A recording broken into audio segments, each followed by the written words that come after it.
Yo, someone sent me this video and I could not believe what I was watching. Finally, somebody is saying what I think needs to be said. I've talked about some of these things in the past and I've actually shown examples. A lot of times doing these First Amendment audits, we look around and we see these symbols on the side of the buildings. This right here might change the game, folks. When we started making videos about qualified immunity, nobody knew what the hell we were talking about. Those videos did not go viral, but many of you that did understand what was happening, you guys started going around in the comment sections, and you are the ones that woke everyone up. I think it's going to happen again, folks. Pay very close attention to the dialogue and the words being spoken.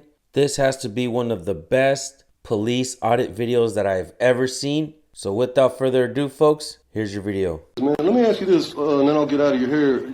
Are you a Freemason? Yes, sir. You are. But I'm not yet, but yes, sir. My father was. What does that mean? Not yet, but in the yes, process. sir. In the process. You're in the process of becoming a Freemason? I'm in the process with some of the folks. Yes. So I'm like they just talked to me a month ago, and I absolutely, and they yes. okay, so my grandfather was, my father was, okay, and I'm not 100% on all the processes, but yeah, I'm getting rolling. So did you take an oath of loyalty to this office, sir? Oh yeah. What was the oath of loyalty here? Can I ask? No. You're not willing to repeat a public oath of loyalty. So you don't have an oath of loyalty. You know what oath is. We're not going to. Well, the reason I ask about your oath of loyalty is that you're required to give another oath of loyalty to the Freemasons. So which one's it going to be? I mean, which master are you serving? Yeah. Or are you going to lie to one of us, one party? You'll have to lie to one party or the other. You aware of that? Well, you got your idea. And No, I got facts on my side, sir. But anyway, I tell you what, man. How many officers we got working here that are Freemasons, to your knowledge, or females that are Eastern Star? I don't know that we have any Eastern Star, but I believe we have several Freemasons. This is extremely problematic, and yet you don't want to take a public report on the fraud that I'm bringing to you on the COVID thing. Is that what I'm hearing? Just to be clear before I leave, you're not willing to write that down, take no notes. You're not going to take a case number, an incident report, nothing. You're just spouting off stuff. No, I'm coming in here and telling you that you got fraud in your county, and I'm asking about conflicting loyalties that you appear to have. Provide me any facts.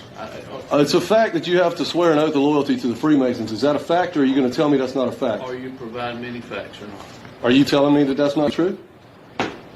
I'm just asking. Just let you spin it however you want, sir. You go ahead and tell them all. You spin it however you want, man. Do you want to provide me any facts or circumstances? Yeah. It looks like. Are you even aware? That'll take the facts. But now, if you're just throwing stuff out there just for. So you don't know how many Freemasons you got working for you? Just to get it on. Oh, I'm gonna try to get all of this on record, man, because we're highly concerned. I think we're kind of getting to the end of this chicanery that's going on. How long you been sheriff here, sir? 8 years. All right, but you're just now getting around to Freemasonic practices. Well, I'm not Freemasonic practices. What would you call it? I have been discussing becoming a Freemason with some of my peers in the community. Would these be law enforcement type peers? That's neither here nor there. Oh, I think it's definitely here. That's nothing we need to discuss. So you're okay with the dual loyalty? That doesn't seem to present a problem for you? That's nothing we're going to discuss. Okay. Many times we ask police officers if they can state the oath that they took to get that job, and they don't know it, folks. A high percentage of the police officers that I encounter don't even know the First Amendment of the Constitution. This video was a perfect example of why that's happening. Their oath is not to you, the taxpayer, the people. Their oath is specifically for their secret society, folks. It's time we all get hip to it and wake up. Let me know what you guys think in the comment section. Thank you guys for tuning in. Make sure you subscribe to my channel and hit that bell so you don't miss the next video. Alright guys, always record the police. If you have any videos, send them to recordpolicenow@gmail.com. We'll take a look at it. You guys have a blessed day. Peace.